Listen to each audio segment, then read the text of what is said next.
What's up, everybody? Welcome to the Fantasy Alarm Quick Out Podcast.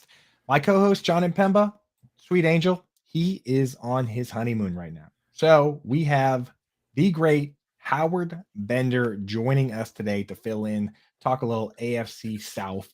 As always with the Quick Out Podcast, like the name says, we get you in, get you out, get you the information we need in under an hour. Howard, how we doing? You ready to talk some football? We are. I wish I had known that we were doing the AFC South. I would have, picked up a shift on a different division just because this one sucks. But okay, we can talk about it Howard, we brought you in for this division specifically because you're because it electric. sucks. And we like to punish you. Yeah. John, I was like, I asked John which one he wanted us to do while he was away. So anyway, let's get into it. Let's look at the teams in terms of who the favorites are. So let's pull up the Jacksonville Jaguars. I'll give you some basic information here. 9-8 record last year, made the playoffs, beat the Chargers in a nice little come from behind win. So pretty solid season there. Best add, in my opinion, wide receiver traded for Calvin Ridley. Biggest loss, offensive tackle Juwan Taylor went to join the Kansas City Chiefs.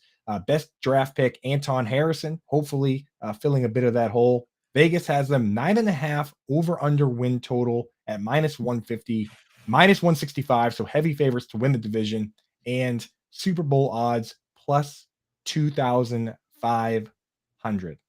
Howard, you want to talk a little fantasy first, and then we'll get into some betting? Yeah, I'm happy to talk anything and everything about the Jaguars. It's legit the only team in this division that's worth talking about. Yeah, I kind of feel that. Well, they're all worth talking about, but they're only ones worth talking about for like Are Super they? Bowl, right? Are they? Yeah, but hey, Dynasty, we got some exciting new additions, right? There's a lot of quarterbacks floating around in this division, a lot of rookie quarterbacks, you know what I mean? So anyway, yeah, I know. With the Jaguars, we're looking at current underdog ADP, right? These are the guys that are being drafted right now. You've got Calvin Ridley going off the board, pick 32, wide receiver 16. Travis Etienne, ADP 40, RB 13. Christian Kirk goes pick 49, wide receiver 27. Then you have Trevor Lawrence going off the board, ADP 67, QB 7. Evan Engram at 98, pick tight end 8. So they've got 5 guys going within the top 100. That is honestly one of the top offenses in terms of that. I think the Bengals are up there and maybe the Chargers, but not too many have 5 guys there. Zay Jones also being drafted, ADP 118, wide receiver 55, and Tank Bigsby, ADP 141, RB 46. No other players from this team are really being drafted, so kind of top heavy there. Howard, you find yourself drafting any of these guys in your early best ball drafts? I know you've been doing it a bunch with the Family Alarm members out there. Yeah, I mean, listen, the Jaguars are in a great spot this year. I mean, they were in a great spot last year. Super psyched about, they brought in Doug Peterson, who, kind of pushed away the entire old Urban Meyer mentality and all the troubles that brought with that. And I said, even last year going into the season, that this is a team to invest in because you've got a proven system right now with a proven coach who's won with this system. It's none of this garbage that they had before. And we saw them excel. We saw Trevor Lawrence take a step forward. I think he takes another step forward again this year. I'm big on him. I like the weapons that he has. I like the addition of Tank Bigsby because I think they do need a between the tackles kind of guy. They were using JaMycal Hasty last year. I think Bigsby's a little bit more of a bruiser than even JaMycal Hasty is. So I kind of like that 1-2 punch they've got in the backfield. I think Calvin Ridley's going a little too high though. I love Calvin Ridley. I think he's a tremendous talent. But you said his ADP is 32 at this point. That for a guy who's been off for the last 2 years, who yes, he's had this entire offseason now to work with Trevor Lawrence and understand the system that they're running in Jacksonville. But again, we saw Deshaun Watson take a year and a half off, and he was completely sluggish coming back, and he had his struggles as well. It's obviously different from a quarterback and a wide receiver, but as much as I love Calvin Ridley, I still think we're getting a little too bullish on him. If I were to say, let's say, stack this team at all in a best ball, I'd probably be looking more on the lines of doing like an ETN Lawrence Christian Kirk stack than I would be at jumping too high up on Calvin Ridley. Yeah, and the thing with Calvin Ridley that people forget is that he did play like 5 games before he got suspended, and in those 5 games with no Julio Jones there to draw coverage and protect him, he did not look good. Like, we don't even know for sure that he's ready to be like the full-time wide receiver 1 of this team. So, I do like the Well, Kirk he was also try. dealing with all that mental health Yeah, stuff. he had a Took lot going time on. off and, whatever. He was, Uh, a little bit of, and again, there you go, a little bit of a head case there. And I don't, mean to, I'm not poo-pooing mental health or of anything course. like that. Everybody deals with stuff in their own way. But that is something that you have to factor when you're grabbing a player, especially when you're talking about grabbing them, in the third round. Yeah. So for me personally, I'm with you. Trevor Lawrence and Christian Kirk, a little cheaper, easier to stack. We got to talk about Evan Engram. Last year, was tight end 20, ended up tight end 5, helped us win a lot of money. This year, what do you think? I'm actually, for the first time in a long time, I'm actually out at ADP. Are you drafting him at all, Howard? Well, I mean, again, I think that ADP is and the big problem that we have is that everybody is just basing it off of what they saw last year, and Right. that was it. And are the targets going to go to Evan Ingram the way they were? You're opening up different receiving options. You also brought in Brenton Strange, right? I mean, so you've got another tight end who is capable of catching passes as well. So they've got a bunch of receiving weapons there. I don't necessarily know if I want to like fully invest in Evan Ingram at his spot right now, ADP wise. Yeah, that's what you run into, Howard, right? Especially when you bring in a different type of tight end, and they also added a fullback in the draft to this roster, is that you have the 3 wide receivers, 2 tight ends, a fullback. Now you're rotating, some of these guys, if they're not playing 90% of the snaps like he was last year, upside's not really there. Yeah. So, yeah, sad to say it. He's still my boy. I hope next year he leaves and goes somewhere where he can be a focal point, but I'm just worried he's not going to be this year. As for betting, plus 2,500 Super Bowl odds. What do you think? Worth a sprinkle or nah? I don't think so. I mean, you're talking about having to compete against the Bengals. You're talking about competing against the Bills, the Dolphins, the Jets with Aaron Rodgers are a different story right now. The Ravens with their new look offense, that's a new situation. We'll see what happens with the Browns. There's way too much going on in the AFC right now for me to turn around and say that the Jags are, a team that I want to sprinkle a little something on for Super Bowl. Playoffs definitely win this division 100%. Yeah, I'm with. Super Bowl, I think next year, like if they play well this year, and then I love when teams just add that like hired gun player, like the yeah. hired gun cornerback, like when the Patriots added Revis, they were just like, whatever, we need something to just make us just a little bit better. I think next year they come in and say, hey, now's the time, and they go after something like another pass rusher or a corner or something, and then you say, okay, this team is a real threat. But I'm with you, Howard. I'm not going there. With Trevor Lawrence, you don't think Brandon McManus was that piece of the puzzle? hired gun Brandon McManus. I mean, hey, it's crazy to me because I liked Riley Patterson. Like as far as you can like kickers, I did like him, and they just did him dirty, man. McManus became available, and they said, "Smell you later." Unbelievable, dude. Like, come on. Whatever. He landed with the Lions, so we'll see what happens. So I look at these, and the Trevor Lawrence MVP plus 1,400. Trevor Lawrence most passing yards at plus 2,000. I almost feel like if he's gonna be the MVP, he needs to have a season like that. I'd almost rather just take a little bit of the extra juice there. What do you think, Howard? It's kind of interesting when you see such a bit of a big difference for a pocket passer like that between passing yards and MVP.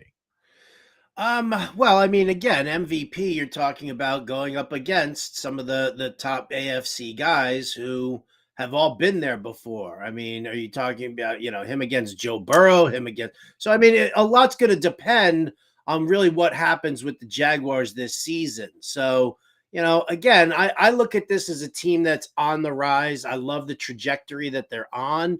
Am I going to get so crazy bullish about them that I'm going to start, dropping money on them to, win all these, player awards or to win, a Super Bowl? No, probably not. I think that there's there's a level of graduation that they take, a step forward each year in order to make that happen. So, I mean, for most passing yards, you're talking about a guy who's got to outthrow Patrick Mahomes, Yeah, who that's threw true. with garbage receivers last year, threw for over 5,000 yards. Is Trevor Lawrence going to do that? Is Doug Peterson going to want to utilize ETN and Bigsby a little bit more out of the backfield, kind of rotate those backs in? Will the Jaguars be down on a regular basis that they're going to have to pass the ball too much? I don't think so.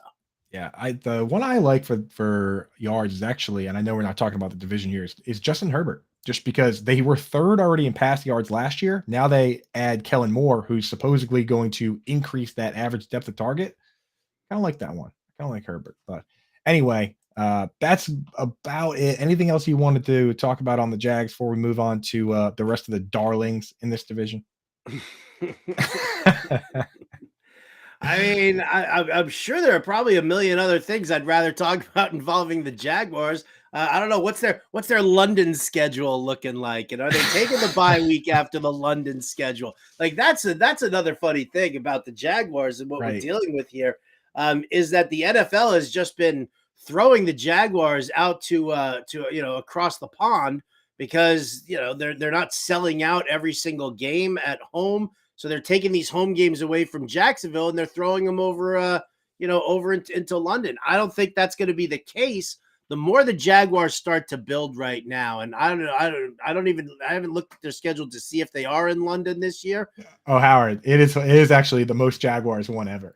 Do you know what they did? Is they put them for 2 games in London, and they basically did, and they put them back to back. They basically just said, "Go out there and stay out there for 2 weeks, dude." Are you serious? I swear to God, they have the Falcons in London October 1st, and then they have the Bills in London October 8th. They just said, "Why don't you just stay out there?" That way, their owner is like Chad Conn. He owns like a Premier League team, right? Like he's a soccer guy too. So yeah, this is the most London season ever for the Jags, and they're actually good, and they're doing it to them. It's wild. You know what though? I'll tell you what. That second game, I'll take the Jags and whatever points that the Bills are laying for them. 100%. Because I think the fact that if they are going to stay there for the entire week and they're going to practice there and they're just going to basically live over there, then yeah, no time zone issues whatsoever. I think the Bills might be in trouble for that game. You're not worried they might be a little bogged down on fish and chips after a full week out there. drinking them moonshine beers, those bitters that they start throwing out there. No, I think that actually, I think they'll be fine. And you know what? I mean, listen, I think you're not talking about a city that's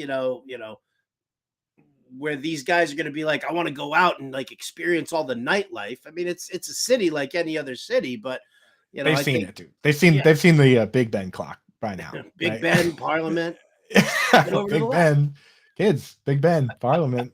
So yeah. Anyway, Dustin, hey, we got Dustin in the chat. He's excited about the Texans. Someone's excited about these other teams. Before we get to these other teams, just want to mention real quick. There is something very exciting that people need to get on right now. That's the Fantasy Alarm draft guide that we just dropped. It's a living draft guide. So it's got all of your favorites already. It's got my rankings, Howard's rankings, the dynamic rankings, pretty much everything you need to do drafts now, as well as multiple articles, including today's article, the Scott Fishbowl guide on how to win that. So definitely get in on that article if you're in that. I mean, it pays for itself there because you want to get famous by winning the Scott Fishbowl. But we're going to be dropping articles all summer, right? Like the living draft guide means the rankings get updated routinely. The articles come out all over the place. Howard, when is your you do an amazing series on the breaking down the different offenses. When that comes out a couple weeks from now, or when's that one? Yeah, it's going to be mid July. I think I said it for the 15th is when it's going to start coming out, and I'm just going to trickle out 2 divisions each day of the week. I love it to make that happen. So it'll be the East, then the North, and the South, and then the West. So we'll do that all steadily through there. I think I have that set down for that point. It's kind of funny that even though like I work at Fantasy Alarm, but I still, and I write a bunch of the articles in there, do a bunch of stuff, but I still actually have on my schedule articles that are must read every year from you guys. Like I always read yours on that. I always read Dan Malin's offensive line breakdown, which is amazing. I Great stuff always I always check out the smart system, from Glenn. Like it is really a great guide. But anyway, yeah, check that out now. It's available now on fantasyalarm.com. Let's get into the next team here. Next best odds, and it's the Tennessee Titans. So let's get them pulled up. We have a team that went 7-10 last year. The best ad this offseason was offensive tackle Andre Dillard. They did lose not only guard Nate Davis, which was a tough loss, but Taylor Lewan decided to retire. I think he was going to get cut anyway. They drafted offensive tackle Peter Skoronski in the first round, a guy that at the very least will be a successful guard in this league, but he'll likely be a good tackle. I think it's like arm length. That's the only downside that people have been talking about. Would you say he's got like little T-Rex arms? And that's kind of that's worried about that. That's what they always talk about, where it's like the arm length, and I don't know, man. I think he's going to be fine, but anyway, at the very least, he would be a great guard, but he should be a good tackle. 7.5 wins at plus 110. Not really sure where they're going to find 7.5 wins. Maybe, I mean, with the rest of this division, they could probably find them. Odds to win the division plus 425. Super Bowl odds are, I mean, if you believe in this team, $100 to win 8,000. So, Howard, first thoughts on this squad. This offseason, the moves, they didn't really do too much. They drafted Skoronski, which is good. They drafted Will Levis, but early reports are that he hasn't even beat out Malik Willis to be second yet. They drafted Tajay Spears, could be heir apparent to Derrick Henry, or at least help out in pass games, but they lost Nate Davis, lost Taylor Lewan, lost both their leading snap getters at tight end, Austin Hooper, Jeff Swaim, and they lost Robert Wood. So kind of just floating in the ocean, right, Howard? Is it the ocean, or is it just like a really large septic tank that they're floating in right now? I mean, come on, we have to assume that the Tennessee Titans, as you know, as much as Vrabel can pull some like crazy wins out of his ass every once in a while, the team's major offensive weapon is Derrick Henry. They're going to continue to run the ball excessively, run him into the ground, and then I mean, what are we looking at? We've got Ryan Tannehill throwing to Treylon Burks. That's really all you got. Don't say Robert Woods. I see that look in your eye. You wanted to say Robert Woods. I'm telling you, no. They're tanking this year. They're going to end up tanking this year, right? Is it Caleb Williams? Is that the quarterback everybody's looking for next year? Yeah, I think that's it, man. I think this team wants to. They're kind of in a weird spot where you want to give Ryan Tannehill and Derrick Henry one last shot, but you're rooting against them, and you're trying to give yourself a way and a reason to say next year, hey, let's just blow it up, So I think that you're exactly right, Howard. They're kind of setting this team up to fail so that they can cleanse it next year and start again. So, but I will say this for fantasy football, we have seen on some of these like ghost ship teams like this that don't care, Treylon Burks, and then after him, there's room for Chigakonkwo, right? Like, or Kyle Phillips, maybe, I don't know, but Chigakonkwo, that's a guy who, and we've talked ad nauseum about this player, but he on paper looks a lot like George Kittle in terms of same exact 40 time, can break off big chunk plays, had 340 plus yard plays last year. And on the flip side, his rookie year kind of looked like Mark Andrews, where his yards per route run was higher than Mark Andrews as a rookie, just needs more snaps. So I'm interested. I'm taking him. Here's what we're seeing for fantasy. Derrick Henry, ADP 24, RB8. So, on Underdog, he was the RB 3 last year or 4, and now he's going RB8. So, hey, maybe discount there. Treylon Burks, ADP 69, wide receiver 36. That's the next highest drafted player, 69 in ADP. Chigakonkwo goes 130, now going tight end 12. So officially a back end tight end 1.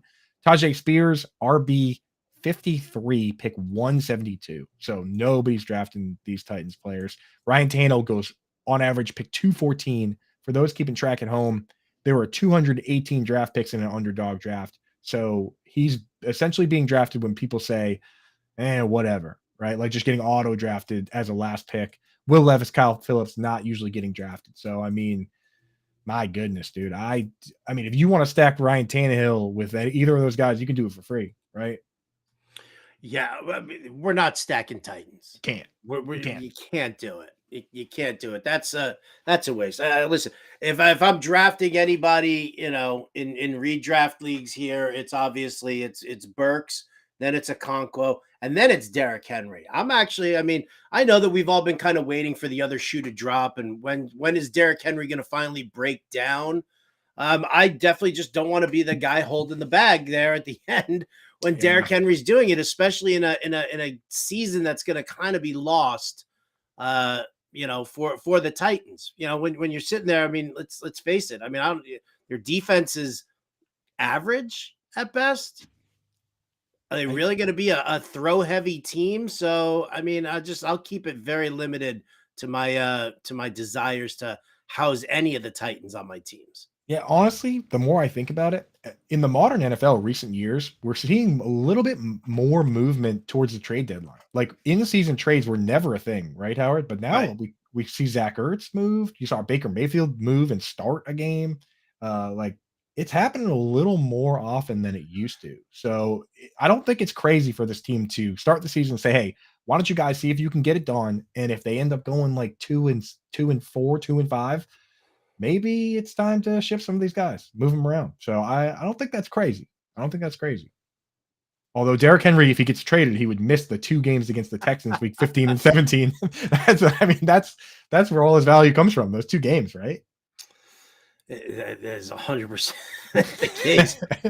Why would they? I mean, really, why backload the schedule like that? I know. That's something I don't understand. I hate the NFL schedule makers. They're trying to like create drama for the division, right? They're trying to create like this situation where you have all these division games loaded at the end so that it's like, you can't just cruise, but it doesn't work like that, especially with this division. It ends up being gross. It ends up being gross. So anyway, that's probably all we need to talk about for fantasy. For betting for these 3 other teams, Howard, I found an extra prop to bet for the division because like you're not going to bet this team to win the division at 425, right? No. But I found on DraftKings they have specific division finishing lines, so we can bet on who comes in second in this division, which is kind of interesting, right? Because like none of them have good odds after the top dogs, the Jaguars, but you can bet on the Titans to come in second at plus 225. You can bet here are their odds at each position. Second place plus 225, third place plus 230, fourth place plus 245. So all pretty much even odds for any spot. And then of course, first place is plus 425. So rather than betting on them to come in first, you can say, hey, I think this is the second best team or third best or fourth best. It's kind of an interesting way to approach it because we're not going to touch the division, right? And you're not going to bet on them to win the Super Bowl. That's crazy. I'm definitely not going to bet them on to win the Super Bowl. I'll look at their over under on their win totals there. I mean, can we get 7 wins out of them this season? Yeah, probably. I mean, minus 130 to go under the 7.5 mark. I think that's probably your safest bet. Where they're going to land in this division, I mean, yeah, it's just kind of it's like a Plinko machine, right? Because like, we don't really even know. It could be any one of these 3 teams. That's what makes it kind of hard. But at least I think I would probably just sprinkle a little in there to have them finish dead last in the division, only because they're the team that needs the hardest rebuild right now. Texans with the moves that they made last year, and adding Stroud and then adding a major defensive component as well was a big factor for them. So that while yes they are rebuilding, they've started the bulk of what they need in the NFL draft. That I think that they could end up kind of eking out a couple of wins, and I could see the Texans, the Titans, kind of tanking those 2 of those last 3 games. Right. And they, like, if you think about it, the games versus the Colts, Texans, and the Colts and Texans, the ones that that's where the 7.5 wins would have to come from. We talked about it. They were kind of backloaded. So I kind of like that thought process. How many times have we seen the older team give up? And then at the end of the year, the hot young team, like the Lions, after, struggling to start the year, they kind of, you get that little winning culture going. Things get a little exciting. So that's an interesting narrative there. We're going to talk about the Texans. Since they have the worst odds, do you want to jump to them now, or do you want to do Colts? I We mean, can since jump to we're them on now. Colts. I'm just Yeah, thinking now. I wanna see what the parlay is. Can I parlay the under and them finishing in fourth? yeah. Let's go to that. Earn Dog, pull up the Texans ahead of the Colts here. So this team, 3-13-1, just ever so barely better than the Bears as the worst two teams in the league last year. The best ad, in my opinion, Dalton Schultz. I love the he fits the scheme. I thought the Dolphins were going to come get him because the Dolphins run that same offense the 49ers do, where they use Mhm. George Kittle. This team, D'Amico Ryans and Bobby Slowick, they're going to run that same offense, and they said, no, we're going to pay for Dalton Schultz. So I kind of like that they, especially as a Patriots fan, kind of put the blockade on the Dolphins there. Biggest loss, I think it's pretty easy. They traded Brandon Cooks for scraps. Say what you will about whether he would be part of the future or not, but arguably their best player. Was he not, Howard? Was he? Yeah, Eh, probably. He's up there. I mean, Damian yeah, Pierce. Brandon Cooks, he's like, I mean, you can pencil him in for 1,000 yards, handful of touchdowns each season. When you're a 3-win team, the best player on the team doesn't necessarily need to be that good.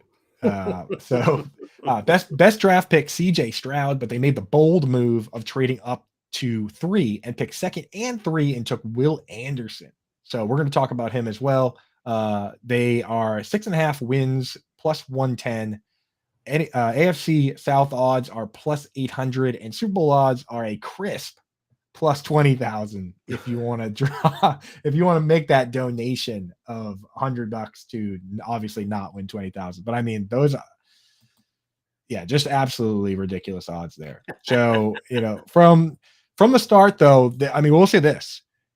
If you're like, we look at the Titans and we say, hey, they did nothing, good or bad. They didn't bring guys in, they didn't really lose guys. This team made moves. CJ Stroud, second overall, Will Anderson, third overall. They drafted Tank Dell, wide receiver, in the third round. They're going to get John Mechie back after he missed all last season with cancer. They signed Devin Singletary for pass downs. They signed Dalton Schultz. They signed Robert Woods. They drafted Xavier Hutchinson. This team, shakers and movers. They signed a fullback, Andrew Beck, to come in and try and beat Kyle Juszczyk over there, right? So as far as moving and shaking, brand new team, Howard, right? Um, Brand new team or kind of the same old same. I mean, let's look at it from a fan. You want to look at it from a reality point or or a fantasy point right now? Let's do reality, and then I'll hit the fantasy ADPs, and we'll talk about All fantasy. right. I mean, from a reality standpoint, yes, they've made some great moves. They made some adjustments. You're gonna get Stroud in there. You're gonna, you've got some good solid components to this team. But I mean, is this group ready? No. I mean, D'Amico Ryan's coming in as the head coach. I'm psyched about that for him. Great.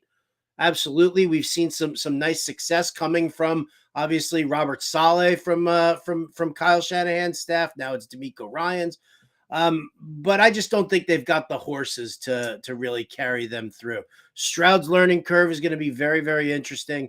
I like Damian Pierce. They're likely to, kind of lean on him a little bit more, but they did bring in Devin Singletary. I mean, if I'm looking at this receiving core, the pass catching core, I think Dalton Schultz is probably the only guy who I'd really want to be interested in for fantasy purposes, only because you know he's Stroud's going to lean on his tight end a little bit, and and like you said, D'Amico Ryans is going to want to impart that culture of hey, quarterback tight end relationship. Yeah, I will say that I do like the approach, right? You get the quarterback, and they've been loading up the offensive line a little bit. Mhm. Kenyon Green. I love. If I had known this guy's nickname was Juice, I would have moved him up in my rankings. They drafted a guy in the second round named Juice Scruggs. How's that for a football name, Howard? I'm putting that up there with like Colt McCoy for like the top tier football names. Scruggs. Juice Scruggs, baby. I'm rooting for Juice Scruggs, no question. So yeah, they signed they got Shaq Mason for cheap. Obviously, anytime you grab a guy like Will Anderson, the plan is to have that guy for 10 years. Right. So I do like that, but you're right, Howard. The damage they can do this year, probably limited. And that's going to translate to fantasy football. And once we look at these ADPs, you'll see that people pretty much agree. The first guy off the board, for the first Houston Texan off the board, Howard, if you had to guess what round he's going in, what round does the first Houston Texan get drafted in underdog best ball drafts? Well, I'm going to assume that the first Texan who's drafted in best ball is probably Damian Pierce. So I'll probably say right. like 5th round, 6th round, maybe. Probably the 5th. That's right. It's actually the 6th. He goes, okay. So, yeah, but he, it's ADP. So I'm sure he is 5th or 6th is probably where he does go. Pick 68, RB21. So they have no player, no RB or wide receiver going in the top 20 at their position. You got Damian Pierce, pick 68, RB21, which that's honestly not bad for a guy that looked as good as he did. They got Nico Collins is next at pick 132, wide receiver 61. So the first 10 rounds of these drafts, only Damian Pierce goes off the board. Dalton Schultz, ADP 138, tight end 14. We already said, feel pretty good about that. One that I like, and I want to get your opinion on this, Howard, is there are 2 guys I like here. The next 2 guys. I do like taking Devin Singletary, ADP 154, RB 49. Is that somebody that you would potentially even consider? I'll tell you why after, but are you in, or are you even considering it? I mean, to be honest, I haven't given it like a whole lot of thought. It really just depends on where I'm at with my team and what my roster build is. Did I go for a lot of running backs early on that I don't need to, fart around with Devin Singletary? But I mean, listen, I think Devin Singletary kind of got a raw deal in Buffalo with Josh Allen being such a mobile quarterback and poaching the goal line work and not really being a guy who likes to dump it off to his running backs. Exactly. All right, there you go. See, there it is. We're right here, baby. We're right here. Simpatico. I tell you, Howard, you say you haven't thought much about it. You thought about it for 2 seconds. And it sounds pretty good. It sounds pretty good, right? I mean, it wasn't really a tough, road to get there. I mean, it's the Damian Pierce is probably going to be your between the tackles guy. You're going to get change of pace with Devin Singletary, and hopefully, what you're going to get from him is you're going to get more dump off. So if you're talking about a PPR format like they're doing on Underdog, then yeah, I don't see too much of an issue, because you also have to kind of figure that last year they only had Damian Pierce. So they had no recourse but to continue to run the ball as much as they could, even when they were down. Nowadays, when they're behind, you've got a pass catching running back in Devin Singletary, who probably will see the second half snaps a lot heavier, even in games where they're falling behind. So it's probably a cheap PPR grab, but why the hell not? Right, exactly. And that's really the thing, is that he actually ran the 5th or 6th most routes, depending where you look, of any running back. But Josh Allen's not going to dump it down. Why would you if you're him? And Damian Pierce, on the flip side, graded outside the top 120 backs on Pro Football Focus per pass blocking. And some people will say to me, "Oh, who cares about those grades?" Well, offensive coordinator Bobby Slowick for the Texans actually worked at Pro Football Focus for 3 years. So he might actually care a little bit about what, that philosophy and how that works, because he lived it for a while there. So I think that if you think the Texans are going to be good and surprise people, then go for Damian Pierce, because running is the luxury of the winning team. If you think that they're going to be garbage, which we kind of do, and Vegas kind of does, Devin Singletary is a guy that you sneak in there. And as you alluded to, Howard, it depends on the build. Zero RB and hero RB and all this stuff is very popular. You need to find guys that you can actually put in your lineup early on in the season. Guys like Samaje Perine, Devin Singletary, maybe Jamal Williams if Kamara gets suspended. They don't have the biggest upside. The whole goal is just to keep the ship afloat while you find those breakout guys, right? So I think there is a world for Devin Singletary. Obviously, it's not the most exciting play, and talking about him for 5 minutes straight isn't necessary, Howard. I think it is. No. You know what? I'm actually what I'm writing down here. This is something that everybody should write down. This will be my food for thought on today's Fantasy Alarm Show. Running is the luxury of a winning team. Yes. Andrew Cooper. Bingo, like dude. That right there. I mean, that if you guys don't understand that, if you don't register that with you, then you're going to be you could end up drafting a ton of running backs on some crap teams, and then where are you going to be at? You're going to sit there and you're going to wonder why your fantasy team keeps getting game flowed to the bottom of your standings. Bingo, man. Bingo. Like these teams, and a guy like Dameon Pierce, he needs touchdowns. And this team, I'm not sure exactly how many touchdowns they're going to be dropping. The other guy I like taking a stab on because, again, when we say Dalton Schultz is the only one we really trust, the other part of that is there's a lot of uncertainty. Nico Collins, Robert Woods, rookie Tank Dell. The one that I like taking a stab on late in best ball drafts, because one of them could emerge. When you use a fullback, you're going to have two wide receivers that are playing most of the snaps, the third guy's out. I kind of like the idea of John Mechie. He was really good in college. He looked really good at Alabama, most prestigious school, where the vast majority of, the most NFL players come from that school. He, of course, had cancer. He seems to be, he's on track. Looks like he's ready to play, which, James Conner went through that same thing and he came back and had a pretty good career. So John Mechie's the one of that group that I like taking a stab on. Obviously, Robert Woods, just a little too low upside. So to me, it's either Mechie or Nico Collins. If you had to pick one, Howard, of those two, had to pick one, which one would you take? If I had to pick one, I think I would probably go with Mechie as opposed to Nico Collins. First of all, Nico Collins is frail. That dude's got like hollow bird bones or something in his skeleton, because I have never seen somebody get so banged up. You know what I mean? Everyone's like, he's going to be the next Will Fuller. If you mean by games missed, 100%. Yes. He is the Will Fuller. So, I'll throw that late dart because, it's a free pick. That's the thing about grabbing Mechie in the late rounds, is that he's a free pick. And if he doesn't pan out, he's a super easy cut. So you might as well take that stab on him as opposed to going after Nico Collins, whose ADP is sitting around much higher. Where is it? Yeah, it's 132. It's 45 picks ahead of Mechie. Yeah, I'm not doing it, man. Ugh.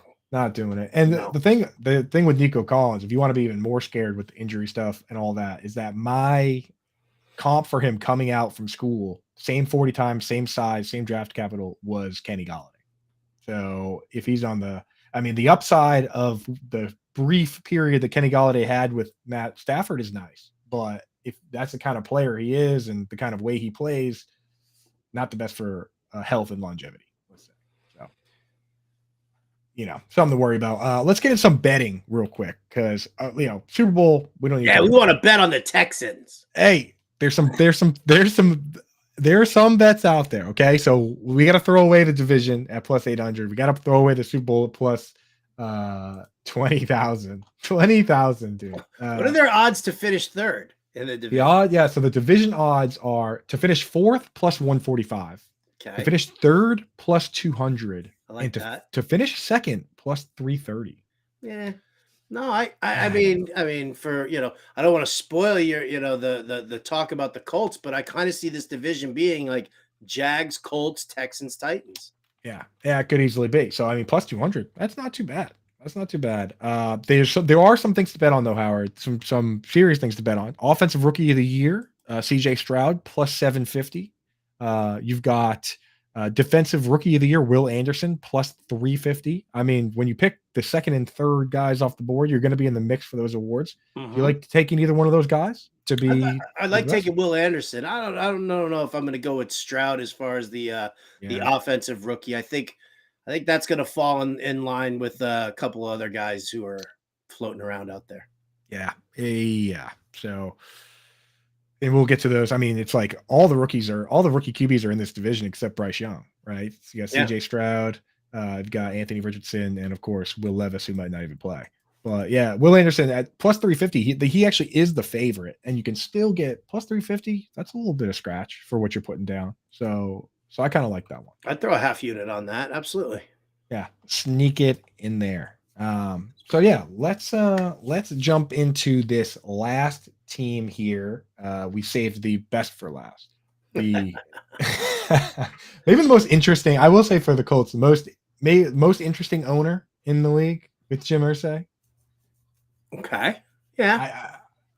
Who he's got a crazy guitar collection. People are showing up dead at his apartment. Like, I don't know. Who else? Who else is doing stuff like that, man? Jim Irsay. Officer, he was there when I got here. Exactly. I didn't have anything to do with it. Yeah, he's very outspoken.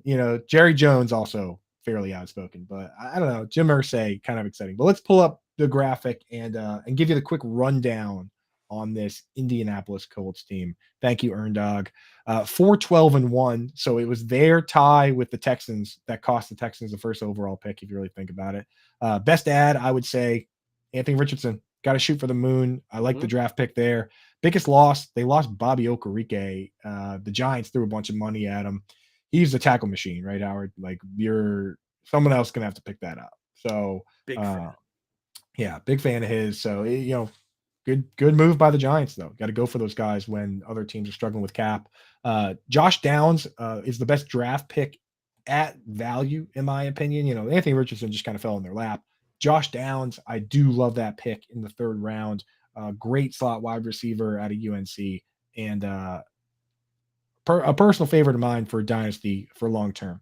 You got Vegas win total 6.5. That's at -135. So even though both the Texans and the Colts are at 6.5, that -130 plus versus the +110 for the Texans tells you that it's they favor the Colts here. AFC North odds +550, Super Bowl odds +10 G's. If you think that Anthony Richardson is the next coming and he can show up as a rookie and bring this team to the promised land, $100 to win 10 G's. Howard, you doing that? $100 to win 10 G's? No. I'll put my $100 elsewhere. Put in your pocket and just leave it there, right? If I'm gonna put $100 on the Colts to win the Super Bowl, I might as well just take a $100 bill and just stand out front in my house and just set it on fire and be like, anybody want this? Here you go. Just drop it at the train station. Make somebody's day.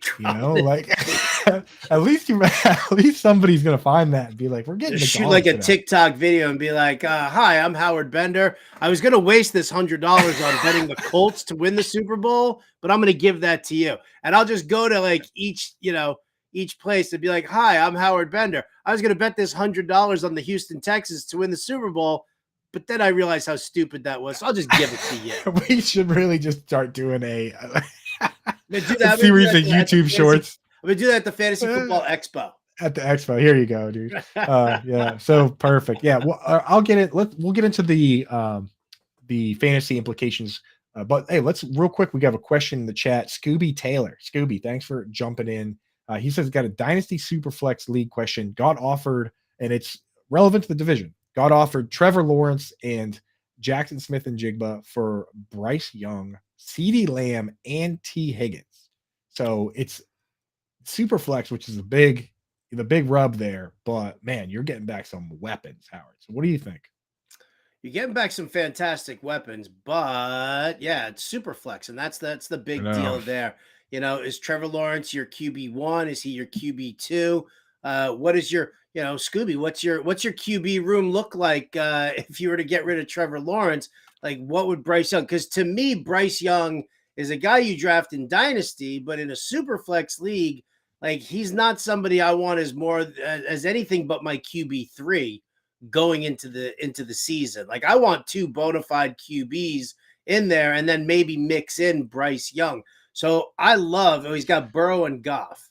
I might do it, dude. If you're one of the best teams in your league, right now, I think you can get the difference from Goff to Trevor Lawrence might not be that crazy. And then you're adding CeeDee Lamb and T. Higgins.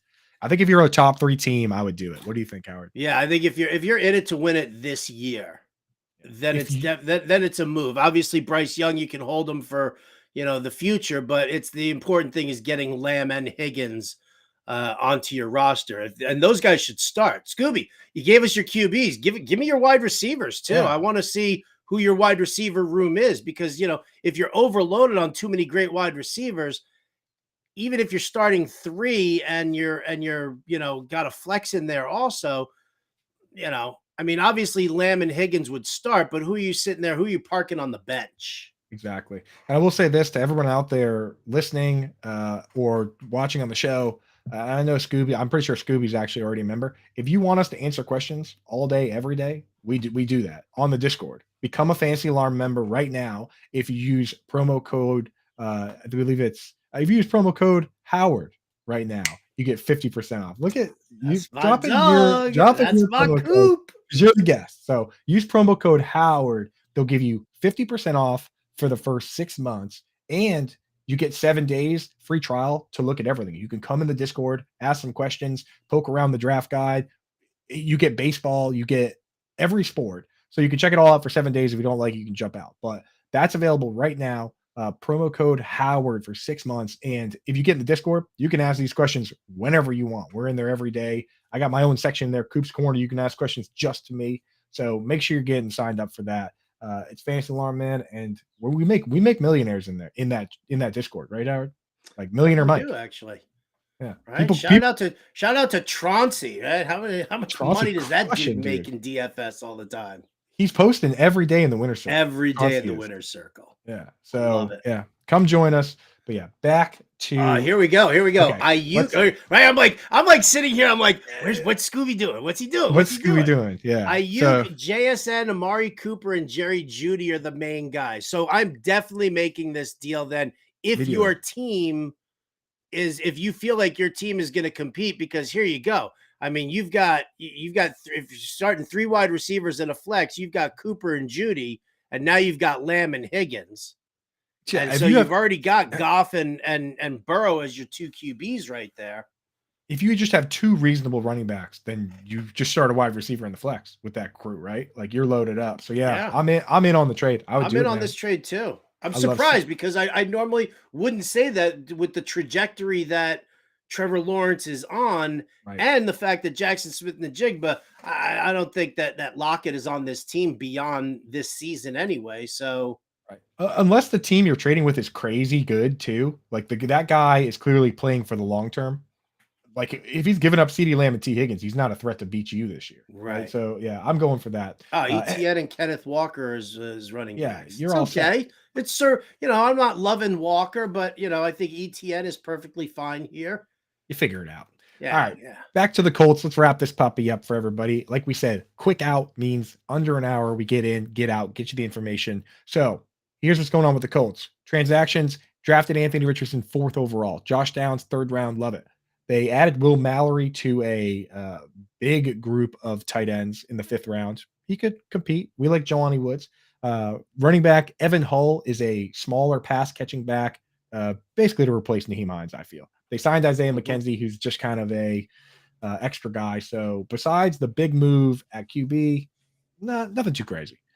For fantasy relevant players, you got Jonathan Taylor going ADP 17 RB4, so pretty squarely beginning of 2nd round. Michael Pittman, ADP 62, wide receiver 31. That one's kind of interesting to me. Anthony Richardson is the guy. When you say ADP 99 at QB 11, that is a average that ranges all the way out. Like I've seen him go as high as QB 7. I've seen him go as late as QB like 16. That ADP is absolutely wild. Anthony Richardson, if you want him, you got to go for him early. Josh Downs, ADP 205, wide receiver 87. Jelani Woods, 212, tight end 32. And then guys like Evan Hull, Zach Moss, you can take a stab with the last pick, but they're not usually being drafted. Also, I missed in there Alec Pierce, ADP 148, wide receiver 66. Did you miss them though? I don't think you missed them. I don't know. Yeah, I mean, well, all right. Let me ask you about the wide receivers then, because yes, Michael Pittman is your ex receiver, and he's going to be in a great spot, and Shane Steichen is going to have him, loaded up here as long as he stays healthy. The problem is that you got Pierce, you got Downs, you got McKenzie. You got Ashton Doolin floating around there somewhere. You've got 4 slot receivers. You got 4 undersized slot receivers. So who the hell's on the outside as the Z receiver? Is that going to be Alec Pierce? So I had that same question, Howard. So I dug into it. And what they did last year, it was Michael Pittman as the split end. We know that. What they actually did was they treated it like Chris Godwin or Cooper Kupp, where they had it was Paris Campbell that would play in 2 wide receiver sets, and then Alec Pierce would come in, but Alec Pierce would not go into the slot. He'd go outside, and they would move Campbell into the slot. So then the question, so Pierce on the outside then. Pierce on the outside, but are they going to do? Is Josh Downs going to be the Paris Campbell that plays every snap, or is Alec Pierce going to be the guy that plays in two wide receiver sets? That's the bet. I kind of like Pierce for it. I don't know. What do you think?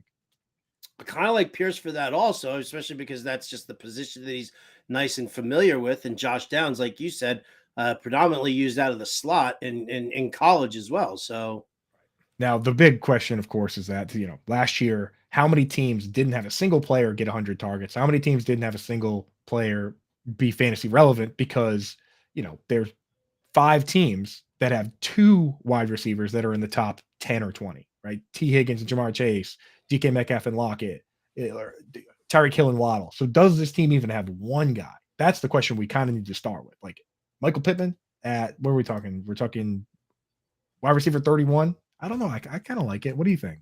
I mean, I'm okay with it. I'm fine. I mean, Pittman's just been, and I guess it's just an indictment on the Colts in general that Pittman's just been, just a little bit of a disappointment for his first couple of seasons here. Lots of promise, lots of talent there. So, I mean, I'm fine taking him at his current ADP, but when I look at that, I want to make sure I almost given the quarterback shift, because we don't know what's going to happen with Richardson. I hear Gardner Minshew is really vying for that week 1 starting job. That I would almost want to say that if I'm going to draft Pittman, he's going to be my wide receiver 3 at the most. Yes, I like that because it is volatile, man. Like, but if Minshew gets that job, I'm feeling pretty good about Pittman. With Richardson, it's it's hit or miss, but I think Minshew could at least get the ball to his biggest one guy. No, you out on that? You're not a Minshew believer? You don't have Minshew mania, Howard? Can I tell you, Minshew was my starting quarterback late in the season last year because I lost Right. Ryan Tannehill and Lamar Jackson, and I beat. I don't know if he's out there listening, but I beat the better boss, Matthew Deutsch, in the finals there, and That was the FSGA, right? To go on to get promoted into the top league. And I had Gaka Poo Poo in there, man. It was awful. So Matt Deutsch, man. So soft spot for the mustache and the jean shorts, but it goes nowhere else beyond that. Yeah, I mean, it's like he's one of the guys that you're rooting for the vibes, but I don't know if he is actually truly a good NFL quality quarterback. Let's look at some bets here. We already said we're not laying the money plus 10,000 to win the Super Bowl. Over under 6.5 wins.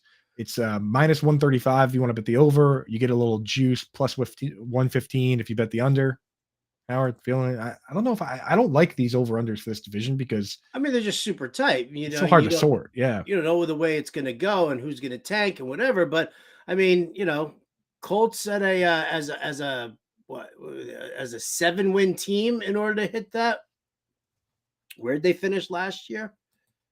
They were 3 bad. Yeah. No, 4 wins. 4 wins. Or 12 so and are they better than? Are they a 3-win? Are they 3 wins better than they were last year?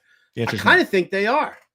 Yes, this team maybe. I mean, it was Matt Ryan. I'm looking at. All right, let's say they split with the Titans and they split with the with the Texans, right? So very reasonable. 2-2 on that. And then if you kind of look through the rest of their schedule here, they've got some tough matchups for sure. But I think they can handle the Panthers. I think they can handle the Bucks. Is another couple of wins there. I think it's definitely possible that they handle both the Falcons and the Raiders late in the season. Patriots are also their over under set at 7.5. So I mean, it's no lock that they beat the Patriots. That in that game, it shows as a home game on the schedule, but it's actually that game's in Germany, I believe. It's not here. It's not. It's that. Yeah, that game is over there. Why are we doing this? I know that. Yeah, that it's either London or Germany, but that is not a home game for the Patriots. So that is a potential, neutral site game. And we don't even know what the Rams are going to be either. Actually, now that I look at it, I was looking at the schedule when you brought this up. So yeah, the Panthers. It's entirely possible. I want to parlay schnitzel as a dinner and. I had schnitzel while I was out there. It was dope, dude. I will say. So here's where you might be. It's just like fried food. That schnitzel was dope. The schnitzel is dope, yeah. So anyway, with the Colts, I think the best way to approach I think the best way to approach this Colts, man, is looking at the way we were looking those odds we were looking at for the other teams. Because right now you get the Colts are plus 550 to win the division, which we don't like. Nope. To come in second, plus 250. Bing, bing, bing, bing. Third is plus 200, and fourth is plus 215. So you actually get the best odds to bet them to come in second. We kind of like them to come in second already. So yeah. I think that's a money making. I'm gonna put some money on that right after the show. Plus 250 to come in second. Sprinkle. You're not asking for much. Outside of that, you can't bet. You're not going to bet anything. Richardson at plus 15,000 to be MVP. You're not going to bet Jonathan Taylor plus 15,000, but you could bet Anthony Richardson plus 600 to be Offensive Rookie of the Year. You could bet Jonathan Taylor plus 650 most rushing yards. I think those are much more reasonable than MVP bets. Offensive Rookie of the Year, Josh Downs plus 2,800. A little too rich for me, but Taylor rushing yards, Richardson Rookie of the Year plus 600. Howard, anything there? I would do Richardson Rookie of the Year at plus 600 before I would actually do Taylor with most rushing yards, because I think once they make that full transition to Richardson as their quarterback, I think they're going to try and feature him a little bit more. He's also got some rushing upside to him. And if they're going to be running RPO over there, I think Richardson is more inclined to take it himself than he is to dish it off to Taylor. So I like the plus 600, not to mention the fact that we know that the most rushing yards is going to be, Bijan Robinson with his 812 carries that he's going to get this year.